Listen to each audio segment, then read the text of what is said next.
So I guess we're starting on time this evening. So yeah, non-duality. So it's the end of seeking, basically, whatever form that takes, moving away from what we are.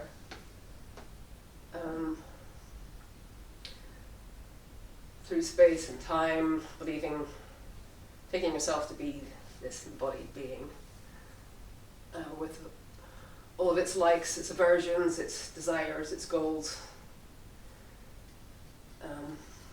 and constantly feeding on everything around it, all its experiences. It's always trying to add to itself. And suddenly that all collapses. Nothing actually collapses, and it's just seen that there is just what's appearing, that this was just the identity of self. It's not who you are, and there's no answer to that question, so it's just life doing itself. And there tends to be, before and after this. It can be seen very starkly. It can come as a complete shock if it happens all at once. It's a falling into unknowing, so it's seeing everything for the first time. So I'm seeing reality as being created over and over. Every moment is complete. It's just new. And it has an effect on what you see as well. So everything's it is as if seen for the first time. So it's incredibly beautiful and absorbing. So there's no longer this flight. There's no longer this moving away. It's coming to rest. It's just being where you are. And so it's rest. It's a coming home. Everywhere you go seems to be this sense of at homeness everywhere. And it's the end of otherness. So when you meet someone else, there is, beyond all the speaking, beyond all the strangeness, there's this sense of, oneness, because, there is no difference. Where it's all one thing, so the inside and outside, that whole idea collapses. And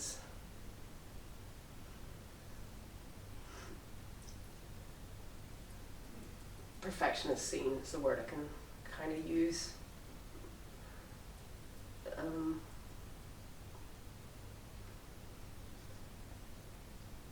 So it's like, in a sense, initially it can be this honeymoon period, so it's like everything comes to a standstill. And it's like starting anew. It can be very much like that. But for some people it seems to happen very, very slowly, like as if the self melts away, the illusion of self. But at the same time, if you don't there is still the normal life that continues. It's just there's no identity with that. There's no location. So it's just nothing. This is nothing. It's nothing happening and nothing and everything. It's one. So all this stuff, everything's here and not here. This is real and not real. There's time and there's no time. Like it's quite paradoxical in a sense. But the relationship to it changes. Life isn't the same again, and over time this becomes very normal. So it's very, in a sense, I find it quite difficult to speak about, because this is just normal life. But the me, when I was there, that identity is very much a visceral feeling, isn't it? I think for probably most people here have had glimpses and some know exactly what I'm talking about, and so it's not the same as in that boundary, that sense of someone looking out through the eyes, that's just gone. So, and but the most beautiful part of this is the seeing of love, which is kind of a radical acceptance. Everything is as it is, and it's got a feeling to it as well. It can have, that can vary, but it's also just because the boundary is gone, so it's an intimacy with everything, animate, inanimate, and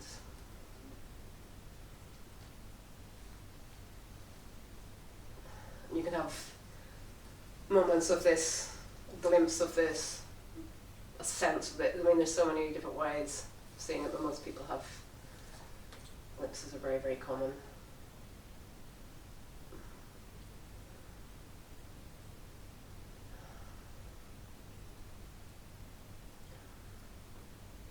It can destroy motivation, which is the downside, particularly the seeing of emptiness, I think. But because there's no longer looking for fulfillment in time, although at the same time goals will appear, like you'll find yourself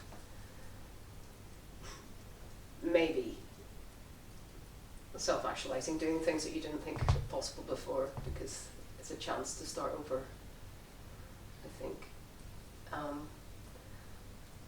And also it gives you the possibility of spiritual bypass if you fancy, just kind of like, it does very much feel like you can kind of ignore a lot of psychological stuff with this too, if you want to, but mostly that's done unconsciously. So patterns can continue, a lot of neurosis can drop away in this, because your defenses tend to dissolve, so there's much more openness, there's much more in touch with your vulnerability. It seems to mock all the existential angst and everything you may have gone through, which was part of my journey, really. So very often it happens in the midst of suffering. I think that's a very common story.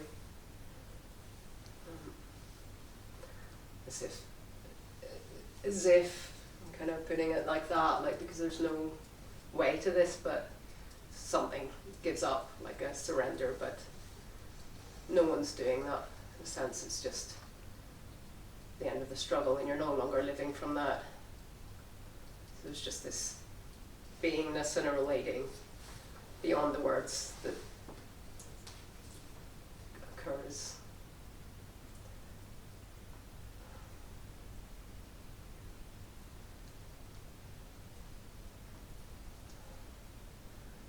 Can I say?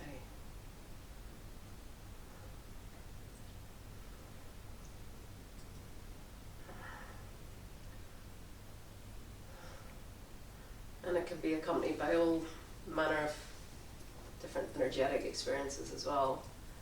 Some people that's could be a real intense sort of period around the event or non-event, because it's not in time, so in that sense it's not an event. But so a lot of psychic experiences, all that kind of stuff, which in my own experience I tended to suppress that and deny that, because I just thought it wasn't very cool. But yeah, I'm not doing that anymore.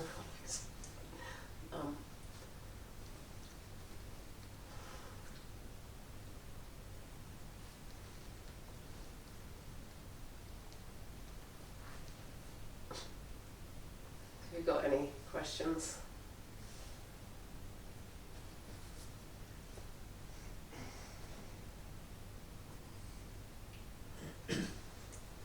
Do you still think? Well, thinking comes and goes.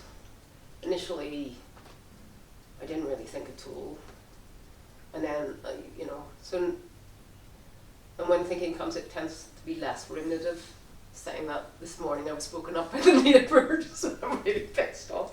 But so it tends to come and go. most people notice a difference. I think everyone notices a difference afterwards. It's slow. If it doesn't go completely, it's slowed down, but I think it's quite rare when it goes completely. It's quite sweet when it does, because it really is. It's more absorbing, I think, when the mind's not there. So yeah, there's still thoughts, but more creative, I would say, more enjoyable. I quite like thinking, but not all the time. I think it's more rare to get a whole day without thoughts. I did get one this week. I didn't mention it, but I did. Just a whole day, nothing. It's just quite fun, but yeah.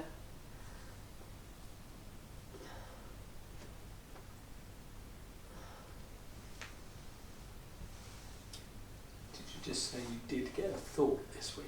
No, I got a day with none, Okay. Usually I get some, so I'd get one day, but yeah, initially it was just no thought, so. But I don't know which I prefer, now, initially I think the novelty of having none was so profound, I think, because the shock of this,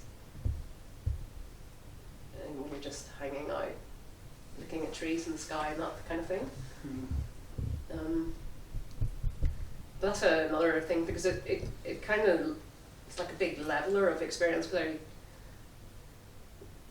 I think when good stuff happens or bad stuff happens, I'm not talking about massively bad, I can think of something, it seems to be there's no great wow, fantastic, or disappointment. That seems to be, I don't know how you find it, but I find it very, it's all kind of okay. It's it's a bit more evened out. It's not, excitement isn't quite the same thing as it was, or,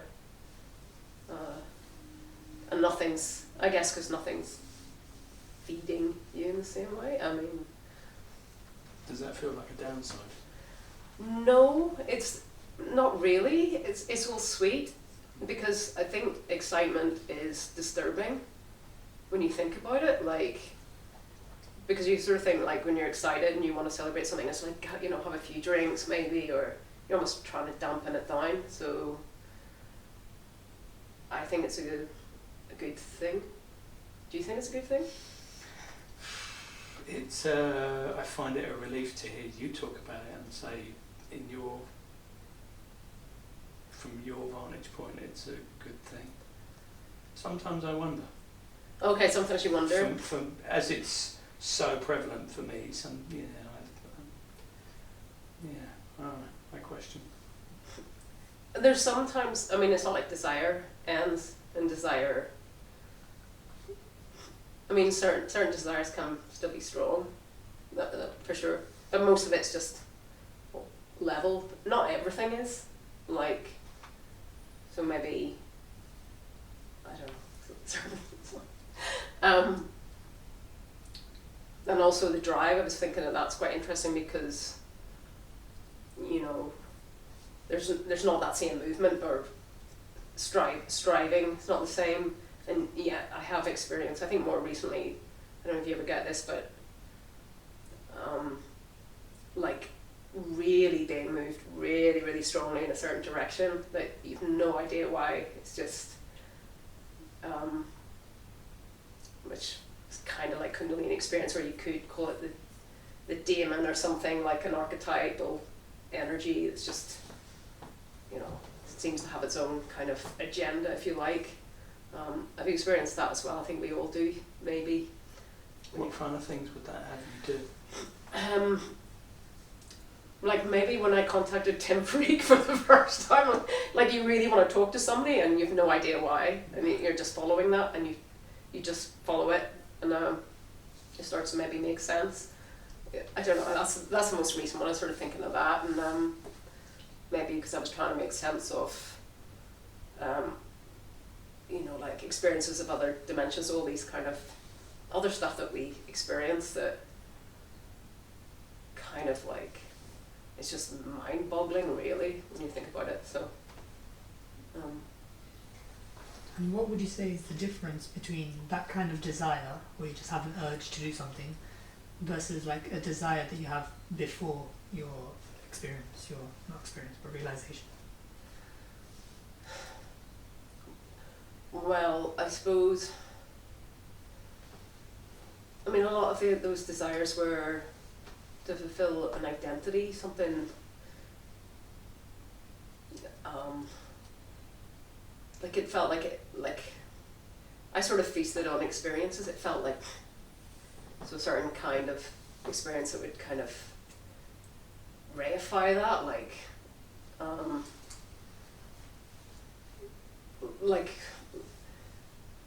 it's almost like just being moved without the desire, like doing a psychotherapy training, for instance. I'd no particular desire to do that. Just I don't know what I'm doing. I don't know why the fuck. But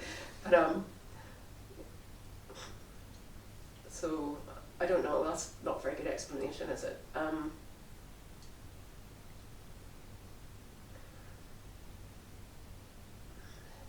I mean, for me, it's quite complicated because before awakening, I was looking for things almost to kind of affirm that I should kill myself. Like, okay, clear the way, reinforce the idea that life is not worth living. That's what I wanted, kind of looking at it in retrospect. And all that fell away. It's like, life's short, because that was based a lot on existential angst as well. So.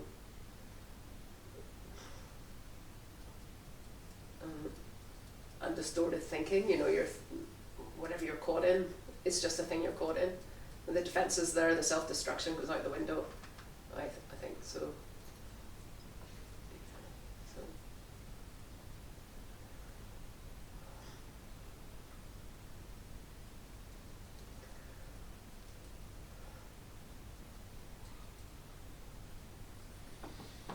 So yeah.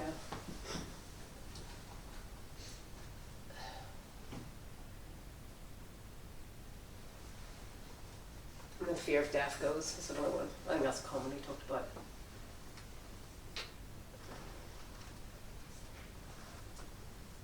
Well, suffering can arise, but then you're not living from that all the time either, so it doesn't perpetuate that, I would say, mostly.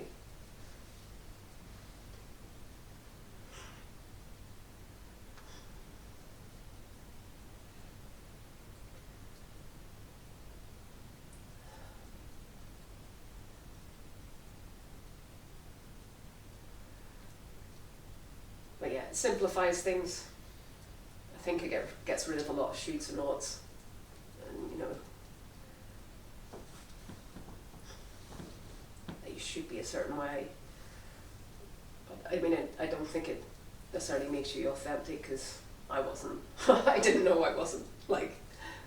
So that can be a kind of journey as well. There's a lot of stuff you psychologically can wake up to after this. It's a different thing,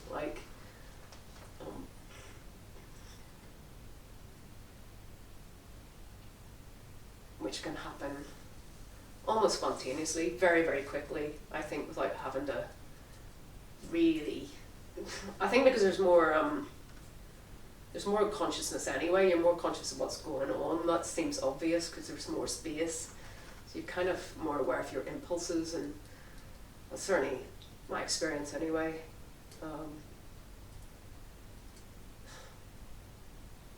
But that's not the same as patterns, because it's a different thing. You're living in a certain way, and you're not seeing certain things. So,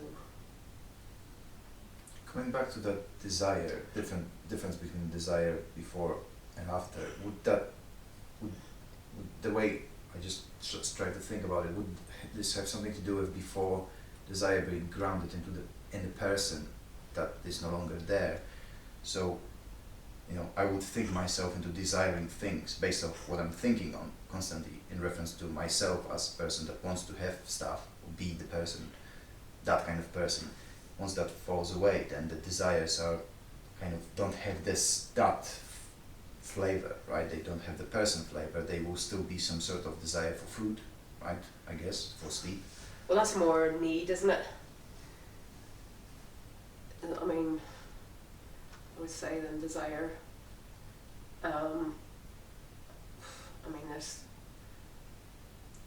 mean, some of the desires are personal, right? To find a partner, maybe that's quite personal, isn't it, in a way?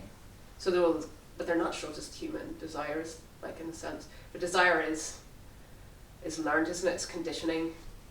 We learn through.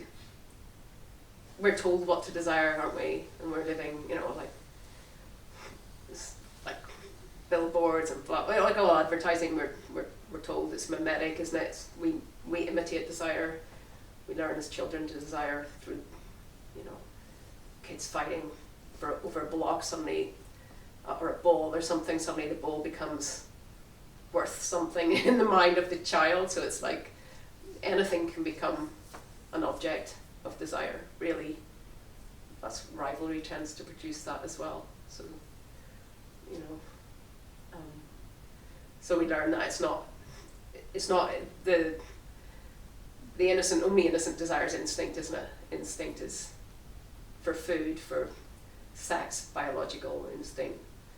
Yeah, so most of it's instinctual need, really. Otherwise it's cultural and whatever. Because would it be then that this cultural baggage that's what goes and it doesn't go completely. I mean, it doesn't have to at all. And and I think there's an individual. I mean, there's not a one size fits all with this. How you end up depends on how you were. Because I suppose if you're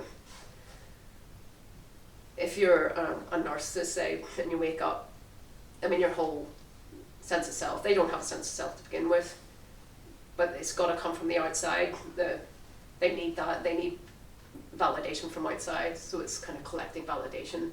And that's going to continue. So that doesn't end. So it's not the same in every case. It's quite complex, really. So, I don't know. Maybe I shouldn't have started in desire, because people will try not to desire,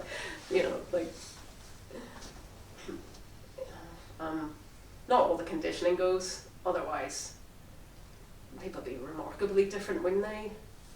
But they're not. I mean, some people wake up and they become the best businessman. They become really successful. It can go, really powerful, if that's what's being held back. But that's what I'm guessing. And if you get more in touch with your original nature before your parents started. I don't know, if you're introverted as a kid and maybe your parents are trying to extrovert you all the time, maybe you just go back to being really introverted and, fall more in step with yourself as you are. But I think a lot of us need a hand with that sometimes. I certainly do. No, it's not. If all the conditioning went, I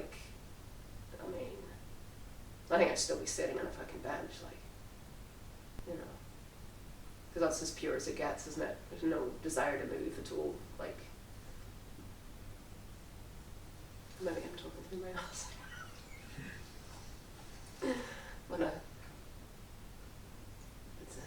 The thought of you sitting on the bench made me smile. I don't know. Yeah, I like the simplicity of it. You can't do that forever, though. Well, you could, but Yeah. it's not like that. Yeah, it's I think as well, maybe that's because I had a lot of insomnia, not sleeping. I think maybe there is a lot of that energy of, that intense sort of constricted sense, and suddenly there's that, nothing to be done, and that just utter silence, kind of everywhere. But the weird sense of kind of not being there, almost like a dissociation, but it's not, because there's the love and whatever, and but because there's an oddness to it as well, that not everything just kind of passes through you in a way, experience and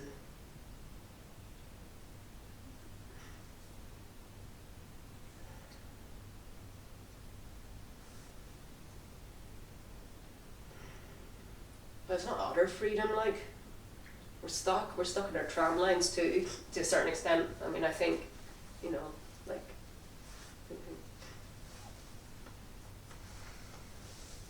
we seem to be, and then something changes, but I think around the time of awakening you get more of the kind of radical stories of someone who just packs up their bags and fucks off, which is kind of wonderful. I love those stories in a way, but I mean they can have repercussions too, obviously. But you know.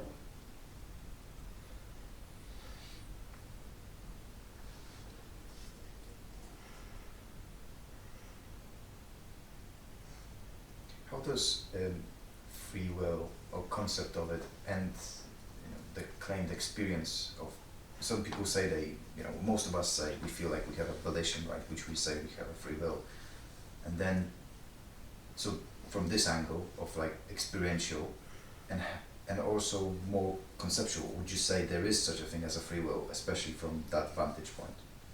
The free will one, yeah, of course there's a sense of that, isn't there? But you can't conjure up your emotions as you please, or you can't make certain things happen. I mean, it's an odd one because it doesn't negate doing anything about your predicament. Like it doesn't. Therapy, obviously, all the intelligence that's there. Like you've got a problem, go to therapy. You can get insights that will free you, etc., etc. But it's, I don't know, like, ultimately is one thing. So there's no free will in that sense, it's just oneness, isn't it? So, and you can't choose your next thought, and you can't choose your next emotion. But, we have the sense of choice.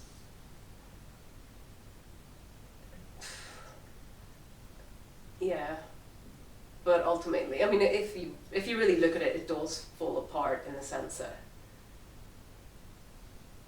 we're free to choose, but we are free to choose, but it's not, everything that's gone up to that point, led you to that point, it's not really at what point you say you chose. I mean, it's just, I don't think anyone really believes in free will anymore, but it doesn't affect, I just don't see it as a negative thing in a sense, because I go through life as if I am choosing in a sense and making as intelligent choices as I can. But the biggest, we're moved by everything, aren't we? Like someone says something before you leave the house might change what you do that like meeting someone who you end up in a relationship with, it just seems so. We always talk about that, don't you? How you met someone, it just seems like, how the hell did that happen? That's really weird. But, like, things that just really, like, what do you choose? Apart from the more mundane choices of, shall I have the steak? Shall I have the, I don't know, cow pie? I don't know, whatever. You just, like, the normal choices. What drives us? I mean, you don't choose what drives you, in a sense, like, and the power of that can be pretty strong, can't it? Like, if you're interested in something, and, like, or desire is one, like, I mean, we're all pretty helpless in the face of that, aren't you? If you desire someone or something, like, that can be really, can take you, because you're sitting there weighing up pros and cons, but if you see something you want, all that goes out the window, isn't it? It's just, you just move.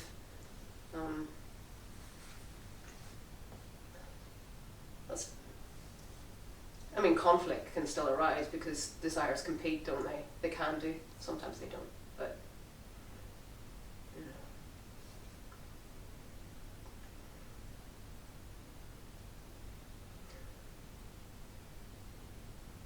So in a way, everybody's innocent in a sense, but I mean, in a relative sense, it's like, someone's a shit, and you can get pissed off and whatever, like, so it doesn't, I think it's always paradoxical in that sense, because if you tried to live this as if it's the case, it'd be just as absurd as going around thinking, you know, like from a sort of physics point of view, everything's 99.999% empty space and acting as if that's the case. I mean, you wouldn't get anywhere, would you? So it's not, I mean, we live our lives normally, don't we? We make our choices. But it's all kind of just happening.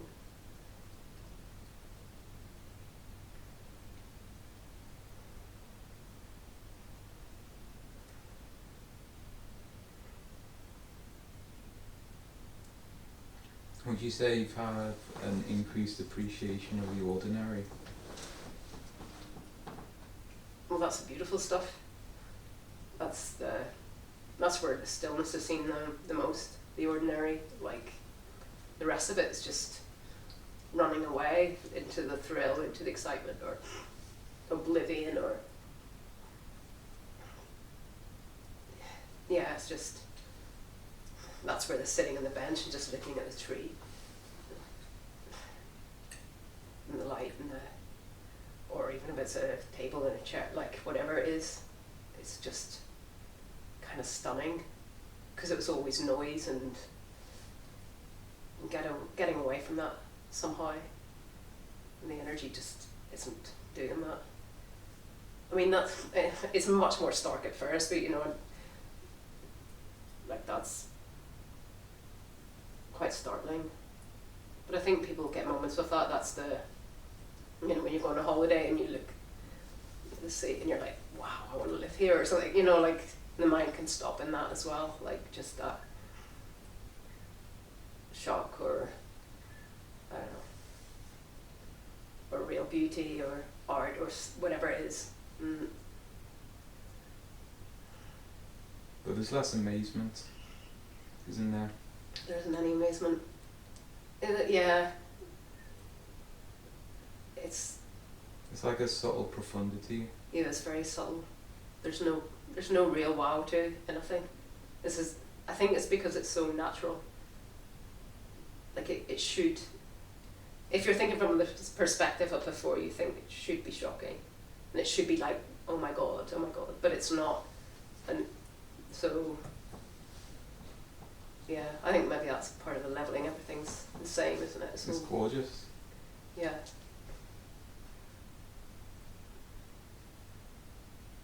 So you're experiencing that? I suppose so, yeah.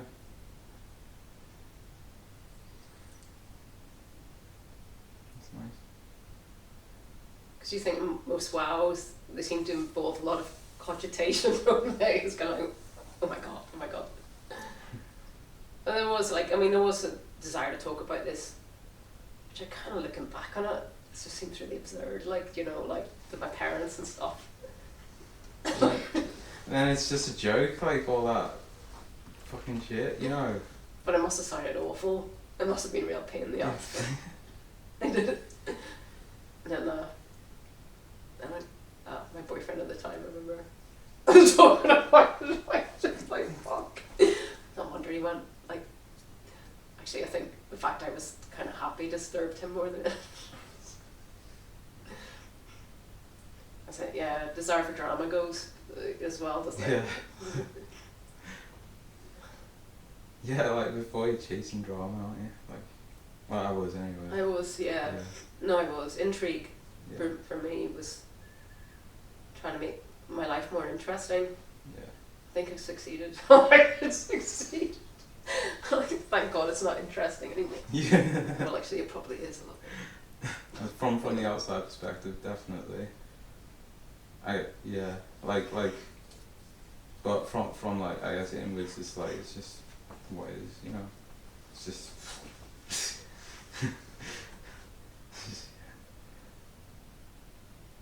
Yeah.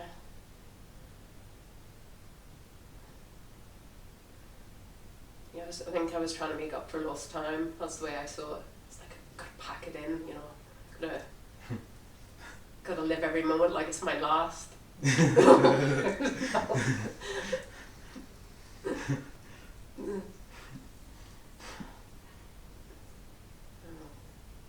it's just like, it's just so funny in the end.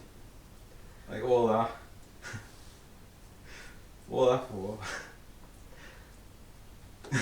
And it's just so okay. Like just now, just everything's just okay. Even when it's not. It's just, I mean, yeah, like obviously, like, you know, you feel like, oh fuck. Like, but it's not as sharp as it used to be. I know what you're saying. I mean, I can think of like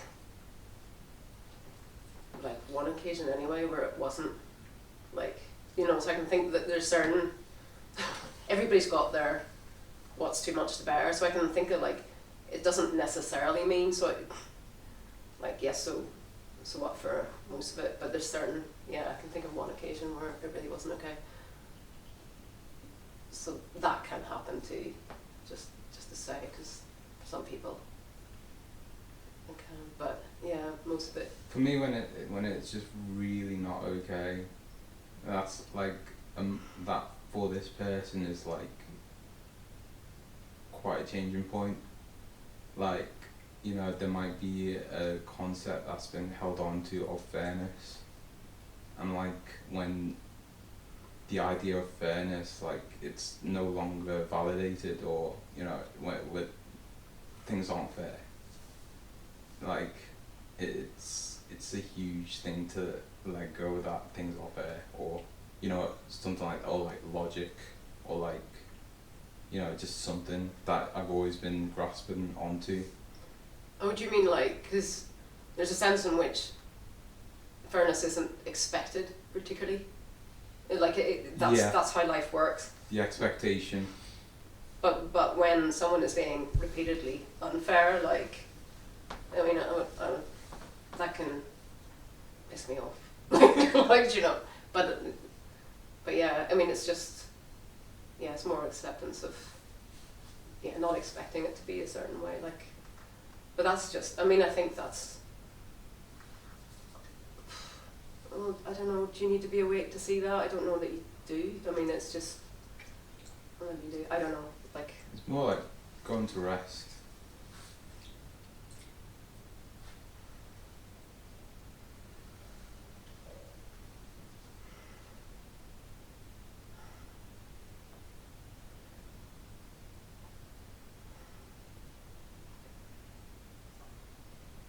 Because yeah, for me, I thought life wasn't fair, like, just being alive wasn't fair.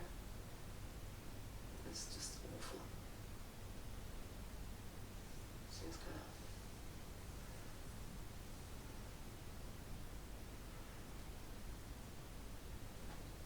of. I think for me, like,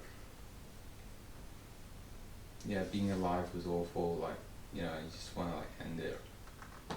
But then, it's like, well, you're never alive in the first place. You never what in the first place? You're never alive in the first place. So what's there to end?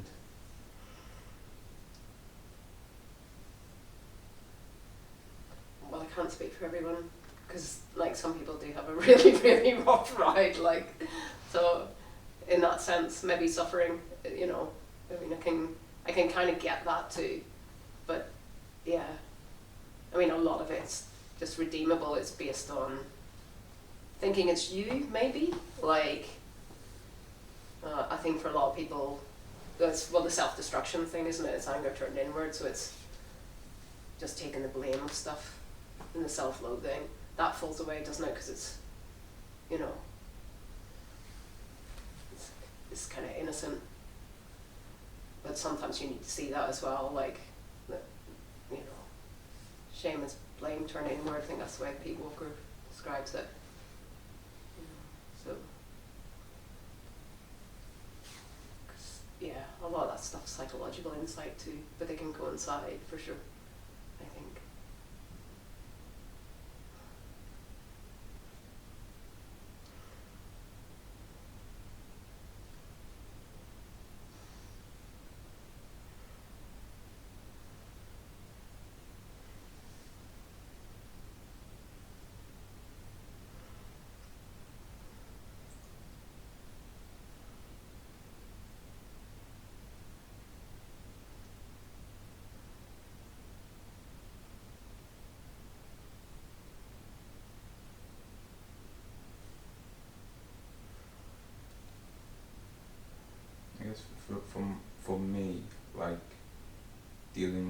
psychological stuff, I have found it personally more helpful for me to drop meaning to my like mental sort of concepts, and for me to focus on my sort of like bodily sensations of what I'm feeling at that time.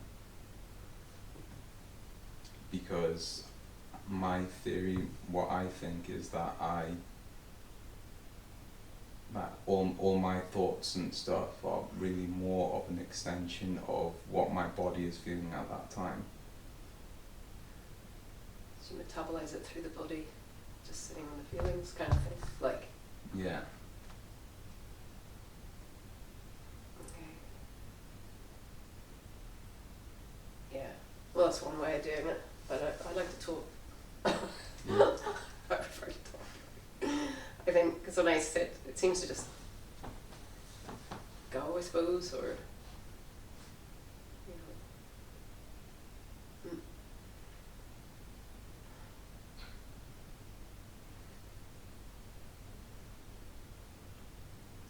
When did it happen for you then? So, when did it not happen? Yeah.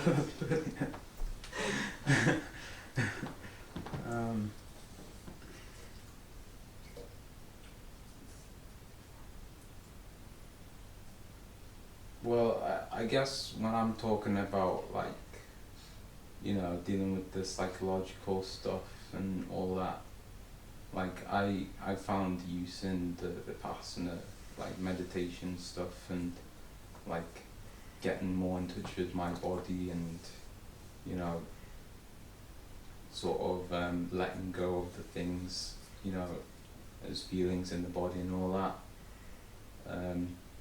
But like, I guess after probably getting a bit sick of the spiritual journey, like I then found Non-duality on YouTube, and then that had a lot of counterintuitive statements and fascinating paradoxes that I just sort of like carried on listening to, and I seemed to resonate with that.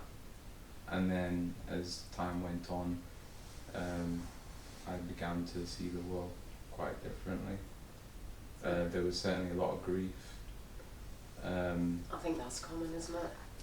Yeah. A lot of tears that just have no narrative, really deep tears. I think a lot of the grief was quite narrative heavy. Was it? Okay. Yeah. And I guess it was quite narrative heavy as the narrative was dropping away. Okay. Right, Yeah. so it's just letting go then. Yeah. Yeah. Yeah.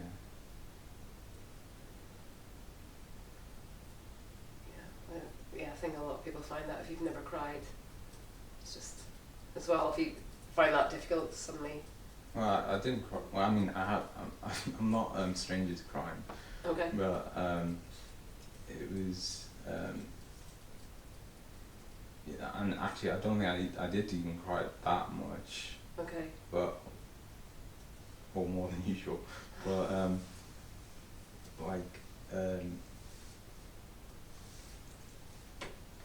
it was the grief, like it was a lot of grief, and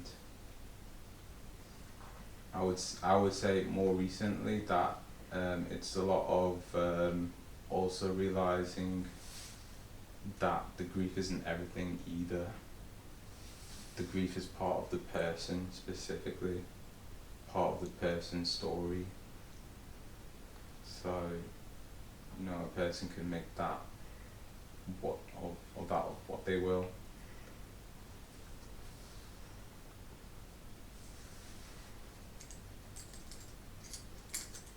Yeah, because like in my process, like the grief was quite heavy, and you know it was quite easy for me to really continue grasping onto that grief and that story, and to just continue grieving, and like I suppose like sustain my you know, the person sustains itself on that, But even that's bullshit. Right. You don't have to do that either. It's just, I guess it's just a tendency for a person to do that as well. Yeah, maybe.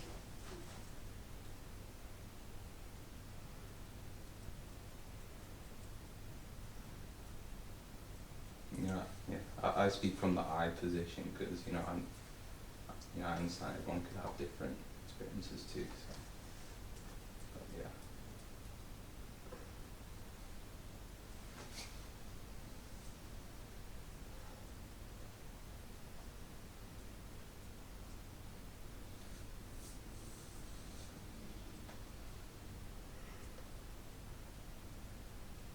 I want to mention Jesus.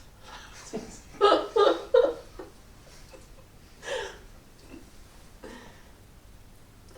think you just did. No, you're wearing a Jesus shirt. Auntie's wearing a Jesus shirt.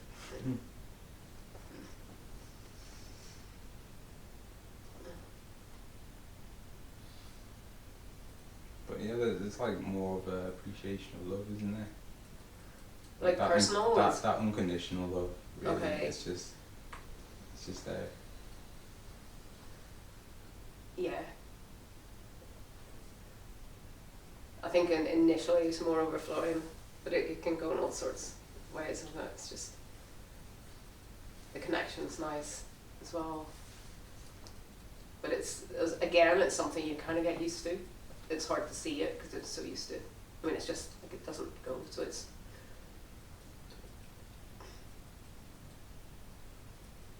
just how it is, I suppose.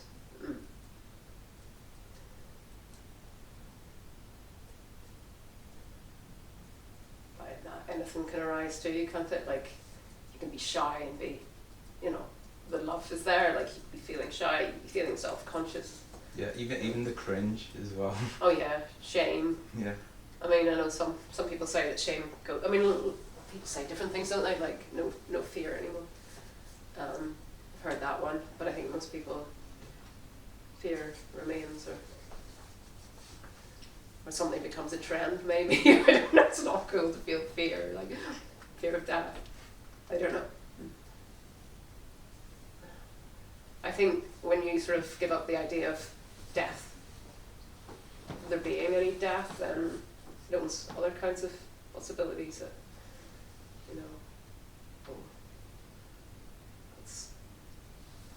that could be quite scary too, maybe.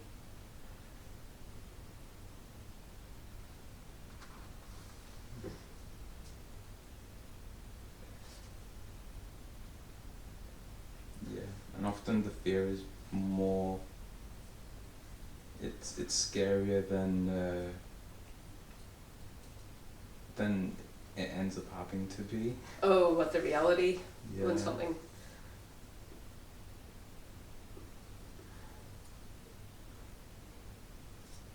Mostly.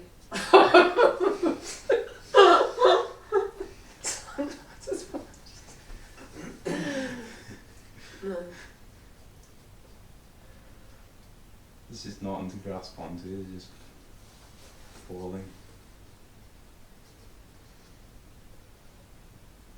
Yeah.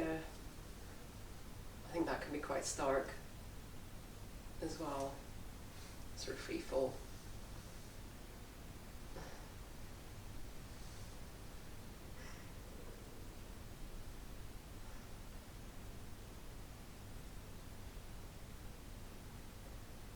Do you believe in death, Bob? Do I believe in death?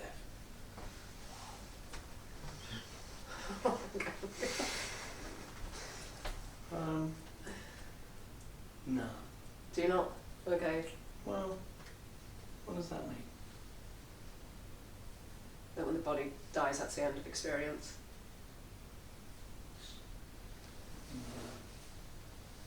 Okay. Well, you brought up Jesus a minute ago, didn't you? This is Good Friday. Yeah. So the story is that Jesus died and then was resurrected.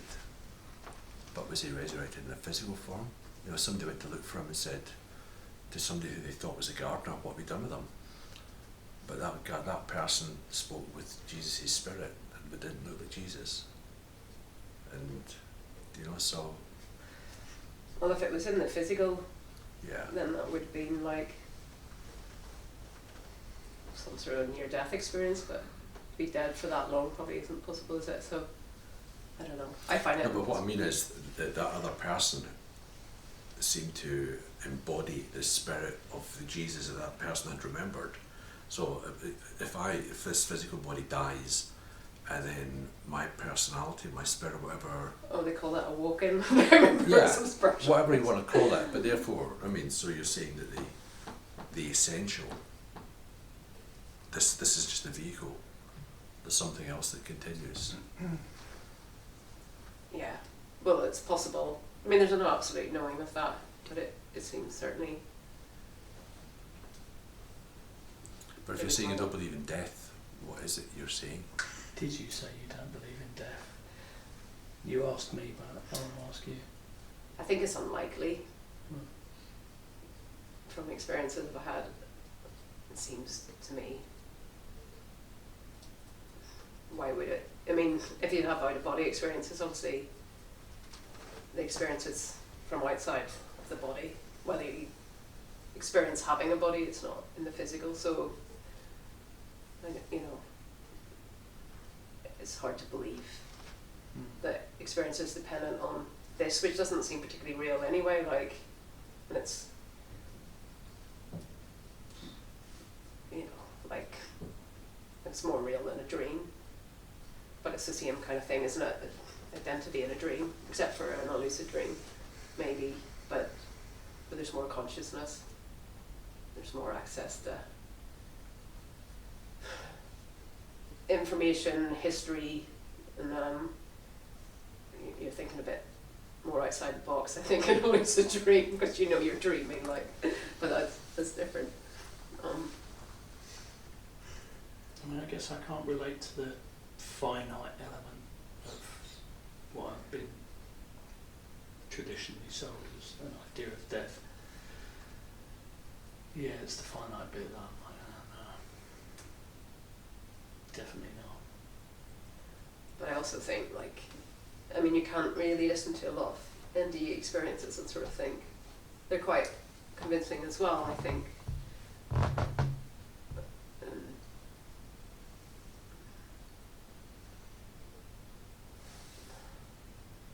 But does it matter?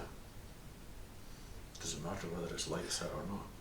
I think those questions don't exist for me. Like, does it matter? I mean, it's a personal question. That if it either it matters or it doesn't matter.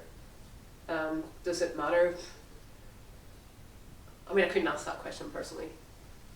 And it's a mixed bag for me whether it goes on or not, because anything can happen, and if it has the reality of a dream, because if it is psyche, which I imagine it is, because, you know, Tim Freed talks about that. You go to sleep and suddenly, you know, we're creating universes in our head, aren't we? We're like, well, not in our head, but just to put it like, you know, creating a whole experience of a city or with a dream avatar, and totally sucked into the story of that. I mean, if that's given free rein without some kind of body, I mean, that's, you know,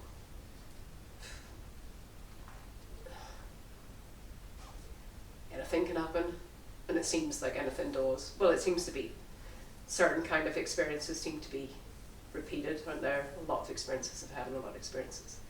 Not so many of negative stuff, but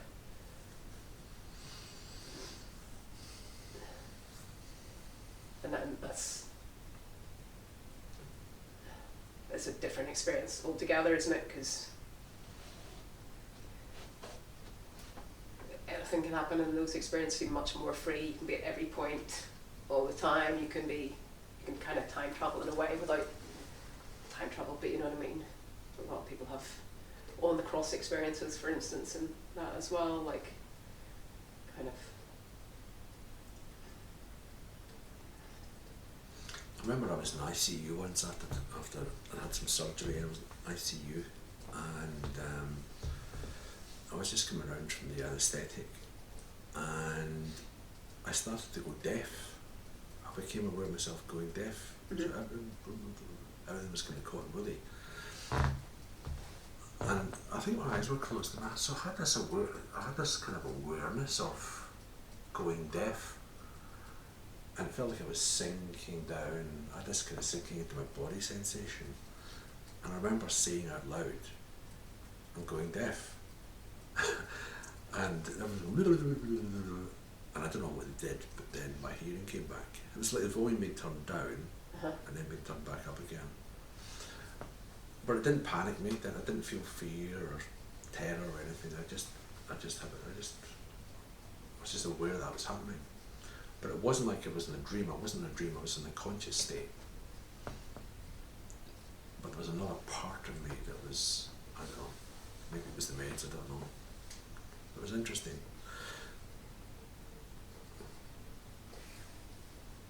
So something, my brain was getting some sort of information from my ears that the volume was turning down, and that made the sound come out of my mouth saying, "I'm going deaf." But I'm not sure what it was. It was in the driving seat then. It felt like me, you know. It felt like me. The kind of me that navigates my way through life day to day.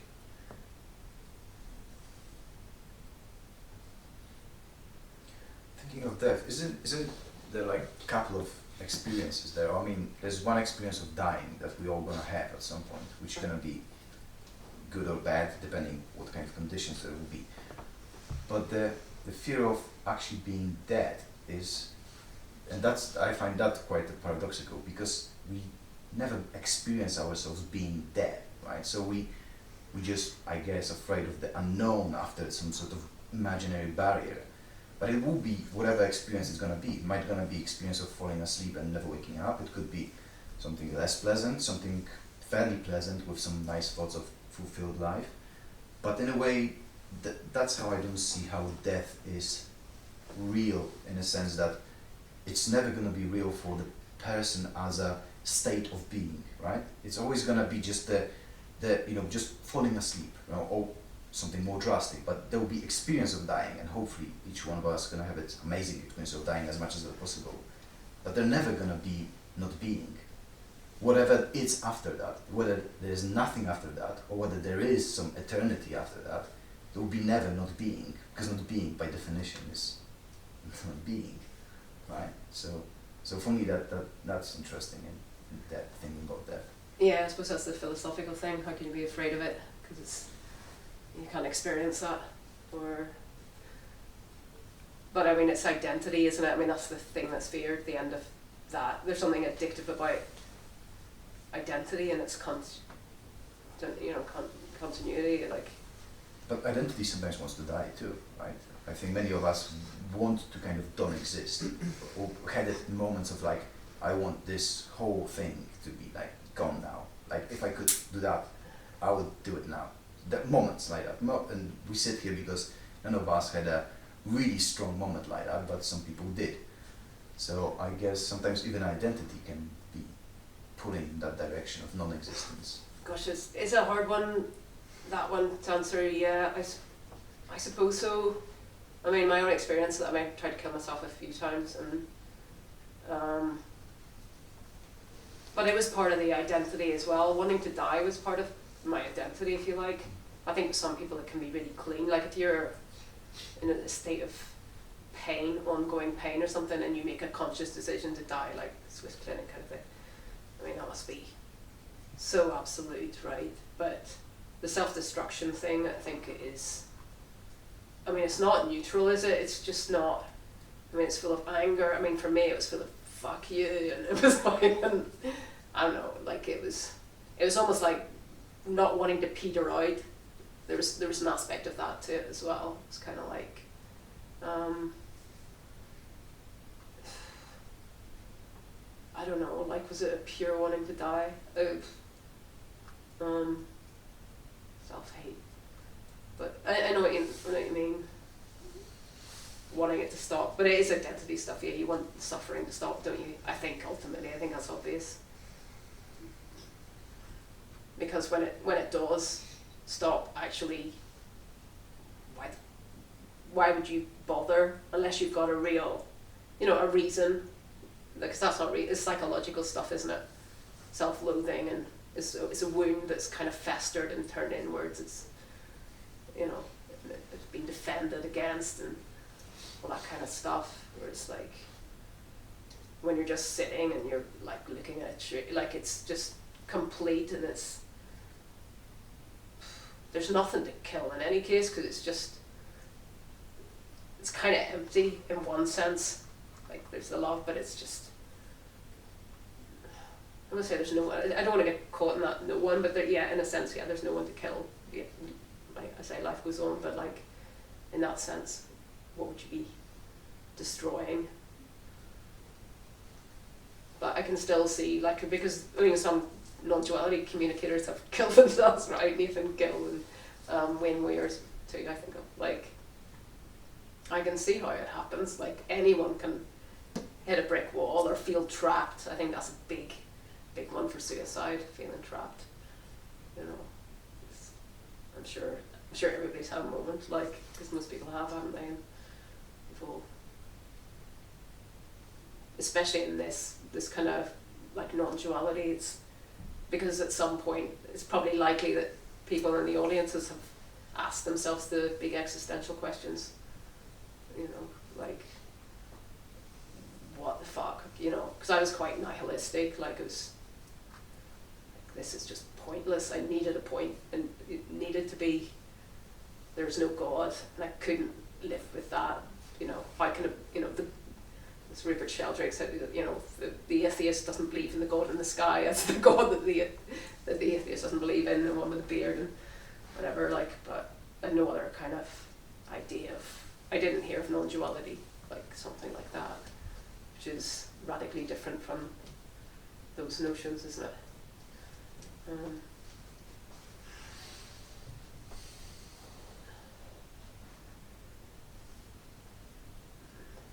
But yeah, the unknown. I mean, we all fear that. I mean,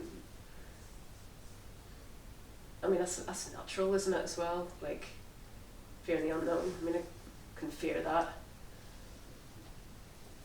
momentarily, but it's a strange thing as well. Then I find out, like, there's certain situations that I thought I couldn't handle. Like, certainly when it comes to, move where I live in the last, couple of months into a really small place, and how easy, like things that you thought you couldn't do, suddenly, hold on, that's actually really easy. It's really nice, and I don't know, like, it's just weird that your mind can still be blown by, like, the things that you think you can't handle, and then it's like, oh my god, this isn't what I thought. Like, I still can get those moments where it's like, oh my god, I thought this would be different. So, I mean, that's the kind of,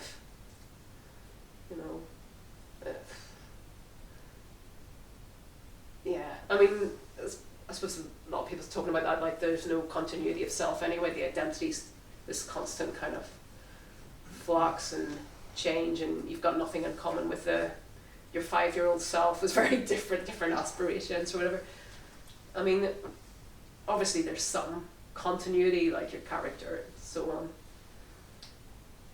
But it's quite freaky, actually. I think I can kind of, the first time I had sort of near-death-like experience, just over a year ago, I found things that I was interested in, like my interest shifted after that quite radically, and then suddenly, oh, I'm this person now, like I'm interested in this, I'm not, it's amazing. We got so much untapped, isn't it, as well? Like, we don't really know our own potential, or like, you can, we'll never get to the bottom of, what we're capable of, or, because a lot of us haven't been nurtured anyway and encouraged, or, so we just don't know what's there. So did something shift for you a year ago when you said you suddenly found yourself interested?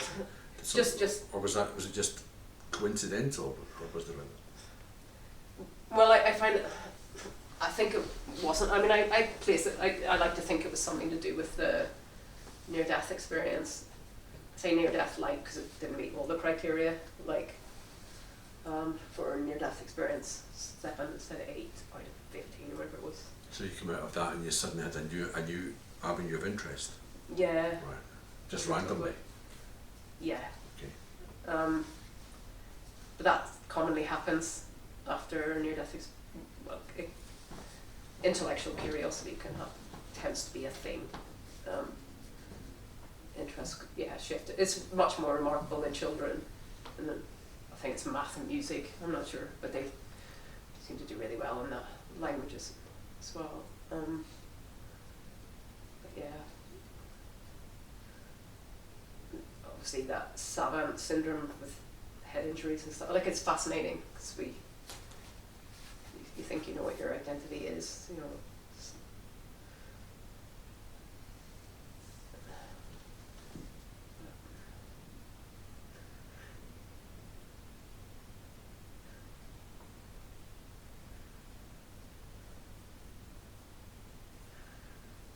You mentioned the difference between the fear and the reality of a situation.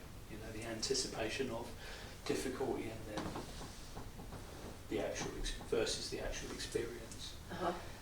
And I was thinking, the topic of fear came up earlier on, and I wonder, would you say that disparity between the experience versus the anticipation is the same as it was always, or is it different now because you're able to handle kind of anything in the present day world?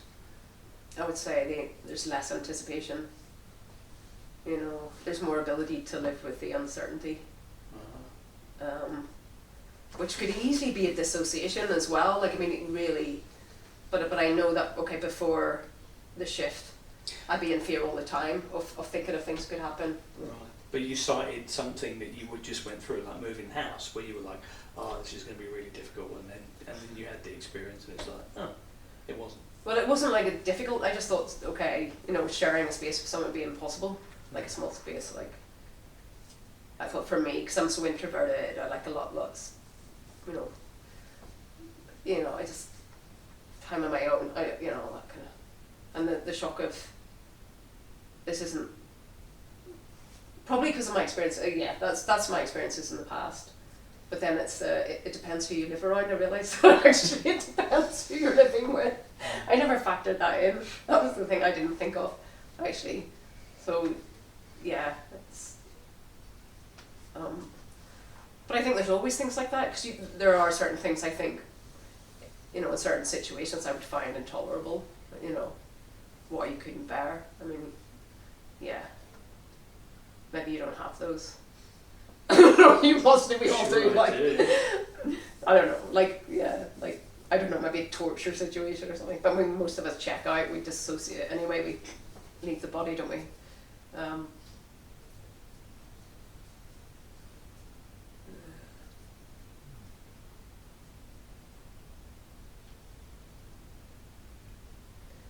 a bit funny that, like, maybe the easiest measure for me as time's been going on is me sitting at my work desk and working on the computer, and like the different person that seems to be there each time, and more recently there's been so much less of a person that it's almost like like someone is watching me, or something, or I'm being watched, rather than me identifying with what I'm doing and all the thoughts and all that destructive thoughts as well. And it's just like, oh, he's still in that file directory. He's just been sat there for 5 minutes just looking at that, rather than the whole thoughts and all that jazz. Like, Yeah, maybe you are being watched by your boss. Very joke. I'm being my own boss. Yeah. Yeah. Nice one. It's totally indifferent. Like. I'm being a non-judgmental boss to myself, I think. It's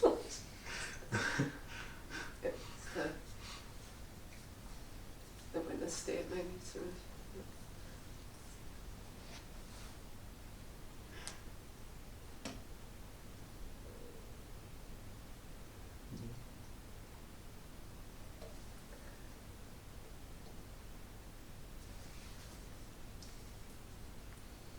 judgment just drops.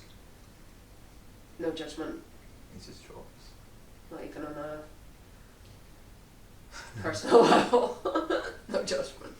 Oh yeah, okay. It's just, yeah. It's just, everything is funny now. Alright, okay. Sounds good.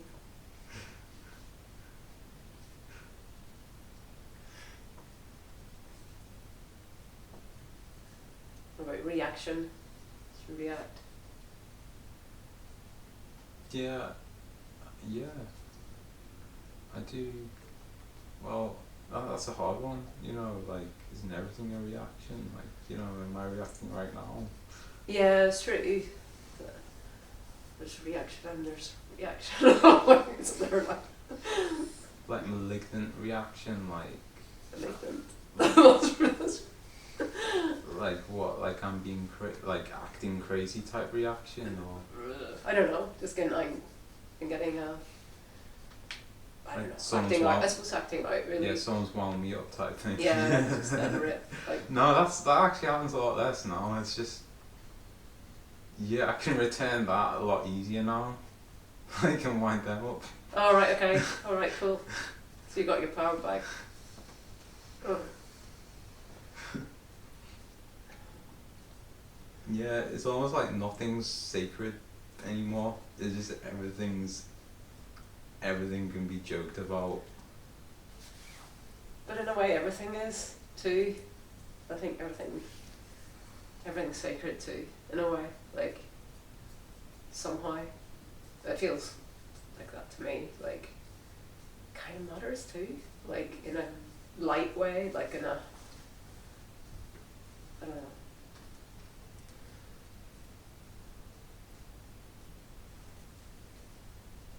Are you saying that sanctity is increased in a lighter way? Well, maybe it's just reactions are different. Maybe it's like maybe before it'd be more easy to not really care, or like I cannot see what I do, or like maybe not wanting to harm so much, or like being more aware of impact. I mean, not Almost like more caring then. yeah, I would say so. Yeah.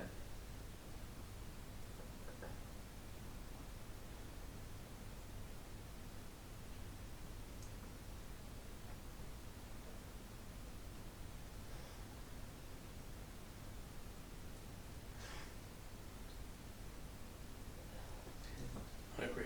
I agree with both of you. Everything and nothing is sacred. Yeah, 100% on both sides. Yeah, I think that's right. It's both, isn't it? Yeah. And there's no, you can't justify any of it either, because it's no foundation. There's nothing to rest it on, whether you are or whether you're not. So in a way, the fact that it matters in one sense is kind of mysterious, I think. Because sometimes it's harder. It's harder to be that stuff.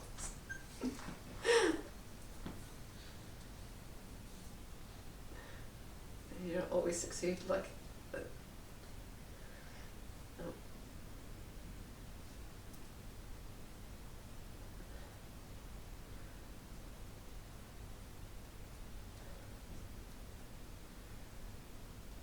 Yeah, I think I got it earlier on when you were talking about the mundane, like the wow versus the. I got a sense of just kind of being touched by the everyday beauty. You know, I was just looking at that table, for example, and it's like, wow, it's all right there. You know, it's fucking so much beauty in those shapes and the colours and yeah. And I saw the difference between, you know, wow is kind of like a, I don't know, it goes outwards, and I got a sense when you guys were talking about that of being touched inwards, that the sacred was meeting. There we are. I use the word sacred. Would it be equally sacred if I just kicked that table? Yeah, that'd be fucking beautiful, wouldn't it? It would. Yeah. Yeah, either the stillness or the movement, you know, it's still, I don't know, maybe I'd be more inclined to do a wow if you did that. Followed by a... But yeah, just that innate beauty in the ordinary. Which was boredom. For me it was. All of that was boredom. And Until?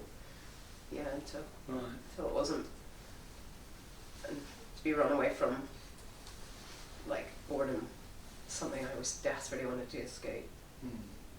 And excitement's a good way out of that, for sure. Thrill seeking, isn't it? I got a sense of your time spent sitting on the bench was not being bored. Oh god, no. It is the opposite of that, isn't it? It's just completion, fulfillment. Yeah.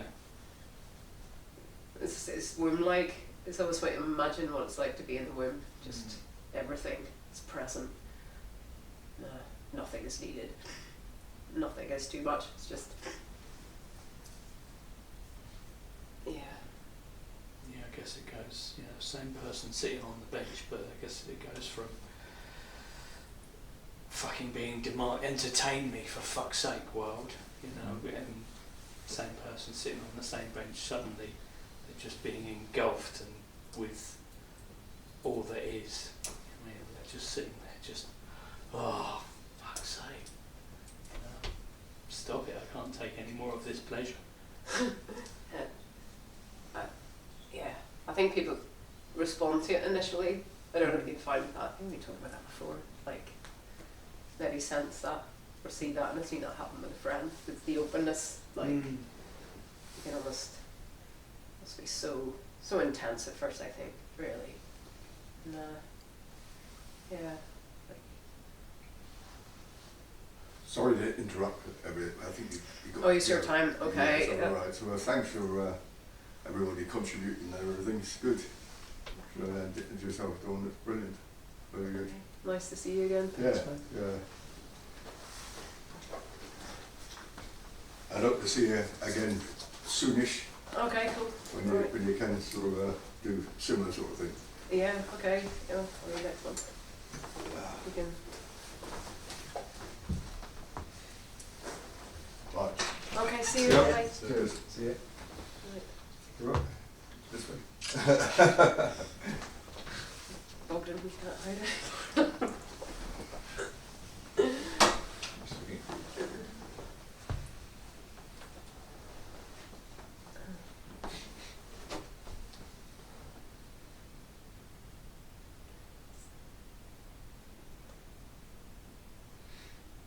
So how are you doing? I'm putting you on the spot. So, you know what? I should leave you alone. Okay. Bogdan and I, we trained together. Went to the same college. So anyway.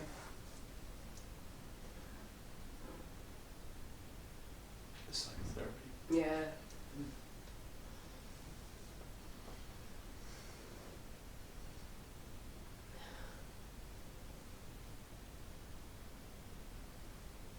Because you've done a training beforehand. I mean, theoretically I could. I think it was unlikely that. Yeah. Okay. Yeah. Yeah, no, I don't think I would have done that. You wouldn't have wanted to? Okay. No, not to commit to that length of time. I wanted something that I could have done in a weekend and then crack on, really. Yeah, sure. I suppose it's a big commitment, isn't it? I don't think I thought of how long it was.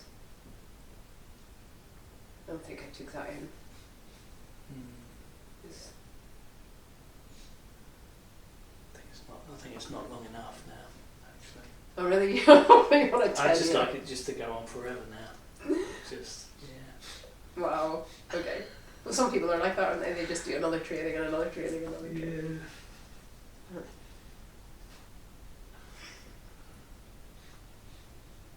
I need to be The me needs to be more qualified, more qualified. It's not. I don't think that's my motivation. I think it's just, I don't know, just putting off eventually having to go to work, I think. Yeah. But you enjoy it. I mean, you get something out of it, like. Must do. Yeah. The child in me appreciates the setup somehow of not being entirely responsible. Yeah, And I that's think that. about graduating and, you know, and then setting up in practice and yeah, that feels quite grown up. A lot of responsibility. So I'm appreciating right now. Does the past seem like dealing with past stuff? Is that a problem? Or My own Yeah. past, my own personal process. yeah, No, right now it's okay. I've come through.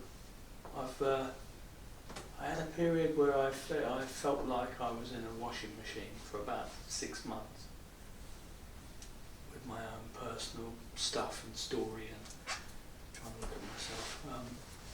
And now I am the washer, not the washed. okay.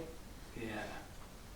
Now I'm kind of hand washing and doing this, and it's okay. You know, there's still the work to be done, but that experience is over. Wow. Okay. Well, it's I think it's over. It might be temporarily, but no, I suspect that now I know that I've got to do the washing. Did you know that there was stuff there? It's interesting because after awakening, it can be quite easy to think that there's nothing. I didn't think there was anything there, like to look at at all.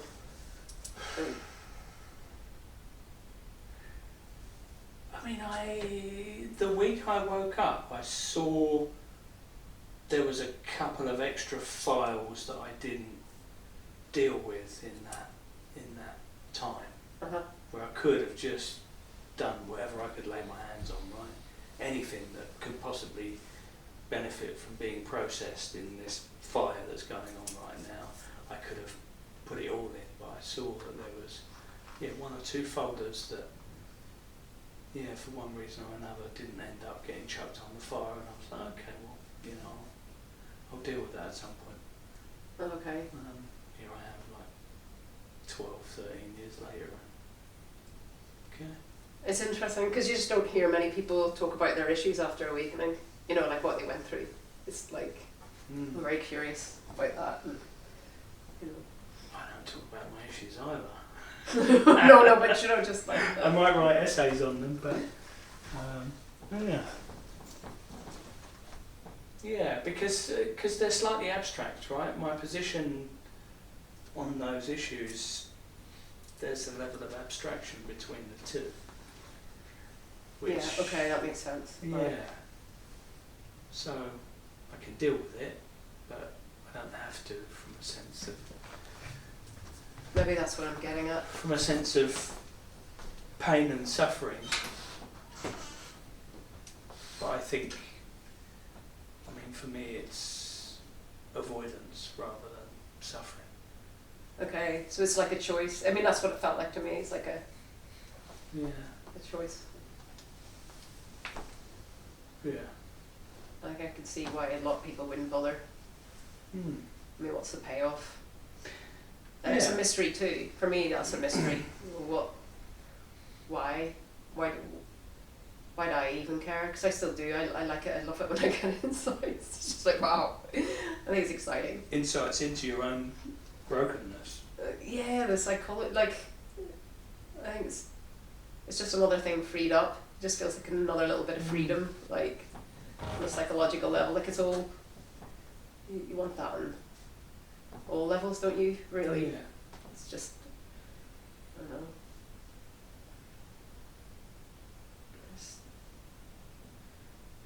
Let it seem more light, I suppose, in a kind of weird way, doesn't it? Yeah, I did kind of 90% of my own personal work, and then, I don't know, it seems like that's probably more than most people do in the lifetime. So I could just go, oh, that's fine, isn't it? But yeah, here I am. Yeah. It's in front of me, so yeah, let's chip away at it. Do you know that Headless Way and Douglas Harding, Richard Lang, those guys? A little bit. I'm slightly familiar with it, but not a lot. I mean, I remember watching something Richard Lang years ago, but Just because I wasn't gonna try to explain that, but some of you guys might heard of those two? Nope. No?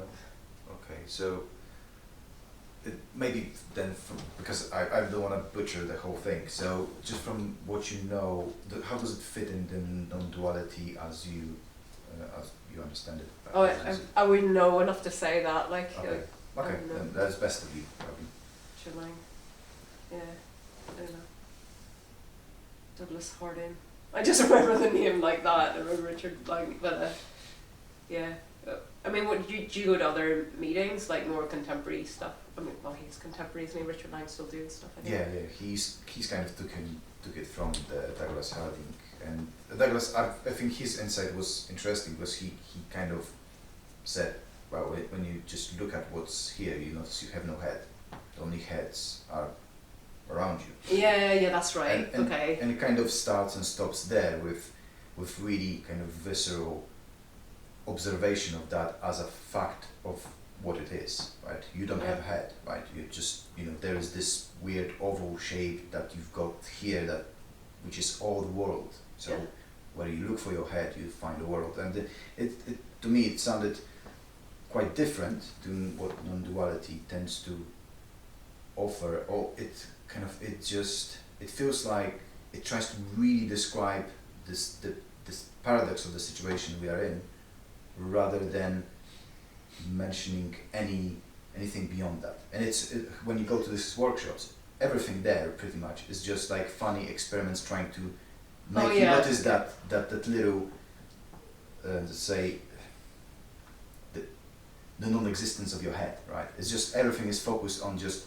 doing various looking through some tubes at people and just kind of seeing their face only, and just getting you to have that like funny shift that kind of puts you in that weird plane of like, oh right, yeah, there's no head. But and I just wondered if you haven't encountered that, I guess this is how to do it. Yeah, just roughly, because I came across him years ago. I think he did a Conscious TV interview or something, and then Could have, yeah, because that was quite big back in the day. But yeah, I haven't, because I don't really keep up to date with that. Like, I know who's doing stuff now, like Jim Newman and Tony Parsons, all that. But there's so many people doing it now, aren't there? Like, that's why the meetings are getting smaller and smaller. It's what to disappears. No. Yeah, I mean, who else do you like then? Is that your main go-to? No, just one of interesting ones, and kind of contrasting in some way, because I found Tony was the first guy I saw, and uncompromising is the usual word that it's used around him and by him, and I felt kind of there should be like a little label in front of the door saying like you enter a specific framing of what's life about, but it's not all of it, because definitely I felt that all the angry people in the crowd were that's sometimes out there. You can kind of feel people getting really frustrated with the way he's like saying, just that's it, right? And it feels like there should be a bit of a disclaimer. Hey guys, we are talking about something that it differs from your everyday experience, and yet it's very much foundation of your everyday experience. So just keep that in mind, right? And I found that like kind of like as a personal weak spot in that teaching, and it sounds scary, right? Because that's not the teaching, obviously. Yeah. But it definitely, I found it like it could have been more appealing, and that wasn't his point. If that was kind of given up front, it's like, look, I'm gonna say something that's gonna really break your brain, but don't get upset. Just go away or come back later, right? Kind of thing. And I'm kind of mentioned Richard Lang and Douglas Hadley because they have had an interesting approach to it, because they wouldn't challenge anyone. They just would say, just look, notice, there's no head. And Oh, right, okay. and they kind of didn't go into any discussions about it, really. There was no additional narrative of what exists, what doesn't exist, really. It's just like, you can live from the perspective of no head. And that's what we're trying to do here. If you find it fun, if not, also cool, yeah. And it kind of was slightly less invasive, probably less attractive, because it was just, many people just say, so what, right? And they just walked. Yeah. But yeah, and it's interesting to see all those different framings and kind of trying to find most universal one, or the one that translates for people that maybe don't even look for it, right? But they would benefit from it. Yeah, okay. Anyway, so that's kind of where I'm going from. Yeah, it's funny, it's the radical one, I suppose it's really clean, isn't it? And it's quite entertaining. So it's, I don't know. I mean, it's good to take a punch, right? And it's like taking a punch from Newman, right? He's good at that, just giving you a break when someone asks a question. And so everything is for everyone. It's not, so I'm not trying to criticize anyone particularly. It's just kind of, I guess, where I'm coming from and saying all those other guys is, with all the flourishing of this message in various its forms and various flavors, it would be it's nice to see that it seemed to be reaching in some ways more or less radicals to mainstream. Like it's now very accessible. Yeah. And you have a Tony Parson if you really want to have a proper punch, or Newman, and you have some people that approach it so from the outskirts and their own experience that you can nearly just like walk in without feeling that you are being challenged, right? And slowly feel those things kind of dissolve around you and kind of see closer to that thing without realizing that some things starting to fall away maybe. So anyway. Yeah, I suppose mine was mostly the psychological, because after awakening I realised I was still repeating patterns. So for me that was the interesting thing. So I guess my thing, if we've got any, is kind of permission to have problems after awakening. It's alright to have problems, you can talk about them. I don't know, because I think that's left out a bit. I mean, it's nice to have choices, different things to go to. I don't, it's fine, but it's like, I think there is a tendency of some people to kind of not talk about stuff that's going on because it doesn't fit in with how they should be. That's in a very subtle way. It's funny because I kind of know my own process, what I went through, and just so it's quite humbling, really. So I suppose I try to kind of, I don't know. I mean, I only got a small 20 parts of this big stuff, isn't it? And they're very good at talking about what they talk about. So, but the headless way, I don't hear about it so much. I think probably because again, like there's so many people talking. I think he was bigger back in the day, wasn't he? And Douglas Harding was a big name, wasn't it? Yeah. I think it was probably his charisma and the scarcity of the topic back then. Oh yeah, there's only a few, wasn't there? I think Nathan Gill, Tony Parsons, Roger Linden, maybe. Who else was doing it? I think it was it. Yeah, it's refreshing to hear that, because sometimes I think I like with Kenneth Madden. Kenneth Madden, yeah. Yeah, and I really like him and his style, but it feels like he never lets in on what's life really for him, right? How's wife, how's kids, and I'm not curious really. I'm just curious how, when you get the puncture, or whatever goes wrong, how that works in practice for those who said haven't achieved anything, right? Well, achieving everything, whatever words you want to use, and it's nice to hear that kind of stuff goes wrong still, right? But it doesn't go wrong the same way, right? Well, I mean, and it does. It mostly doesn't. I mean, it is different, but then every so often something takes you by surprise as well. So you can get frustrated about something if you want to be somewhere, and you could be late for something and not give a fuck, or you could react to that.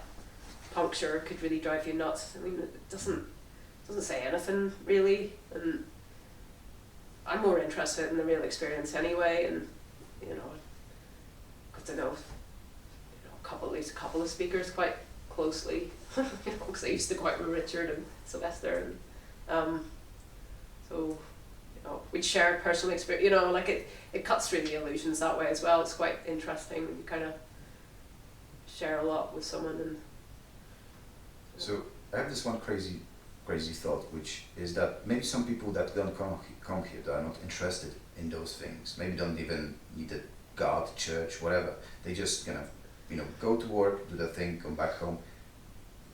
I started to think that maybe some of them got completely that, and they just literally, from maybe the way they were brought up, where their brains got wired, they just never needed that extra thing that some of us need to go through, meaning religion, then kind of disenchantment with religion, then some sort of realization, and just like, oh, it's actually just everything is the way it was, right? They are like immediately at the end point, while also losing it sometimes, right? So just like you have said, like even after awakening, there are some tough days. So in a way, it's really not so special, even more not so special in a kind of good sense, because just ordinary dude selling fish can be totally there, you know, and well, not always, maybe when not where the fish goes off or whatever, but yeah, just trying to imagine people who never heard the word from Tony Parson, you know, never got interested, might have that internal, yeah, it's bullshit, because I know life is just life, it's just that. Yeah. Yeah. No, it's, God, what was I gonna say?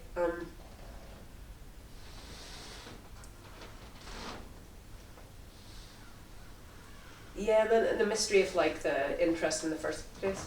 I mean, you really can just go through I remember just being so curious, or not even thinking that it was anything up for grabs. Like, it couldn't be any other way than like being stuck in here in this fucking shitty world. Like, but it's a mystery to suddenly that's in question. Like, even that is like mysterious, isn't it? Suddenly, like, there's a curiosity about what this is, like, because I always baffled.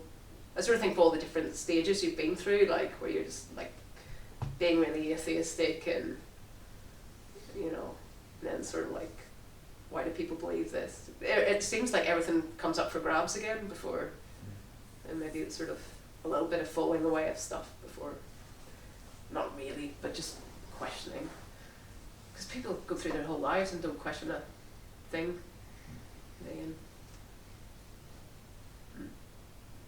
But yeah, I mean, I know people who have been like, the new man I was quite close to for quite a few years, who just at the end of his life told me that he'd always been awake, and I'd always sensed it with him, just something quite peaceful. And he used to talk about being in his orchards and always reciting poetry to himself. Like, there's just something very grounded about him, unlike the people I've met.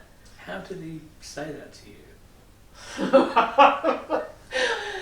Because I had visions of him going, by the way, I'm awake. No, it was actually the last time. It was funny because it was the last time I saw him, and he said that, and we had a conversation as if we knew he was going to die. He died 2 months later, but like, so we had this really open conversation, like just everything you wanted to ask someone, which is really bizarre.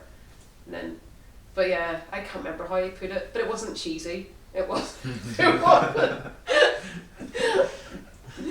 But I guess it might have been on the realization of his impending death. Yeah, I wondered, like, because a lot of people seem to know on the day. Maybe there is an inkling beforehand, because, you know, yeah. Don't you think? I mean, there is in the run-up, like, people seem to... That's it. There's one of the books, I think PMH Atwater, she wrote the big book of near-death experiences, and this, or was it her? It was one of them anyway, writing about, in the lead-up to death, people start finalising things almost on a conscious level. So there is some kind of, seems to be from the studies done, there's something that goes on. If they know they're going to die. Well, they don't, like, on an unconscious level, it's Well, almost... so somebody who gets run over, if you look at I suppose that's age 27, but if you that they might have started to make preparations anyway. I don't know about that. Like, I know I'd that's like very to do that. specific, but That would be interesting. I remember my elder brother died. He had cancer and he died. I knew it was terminal.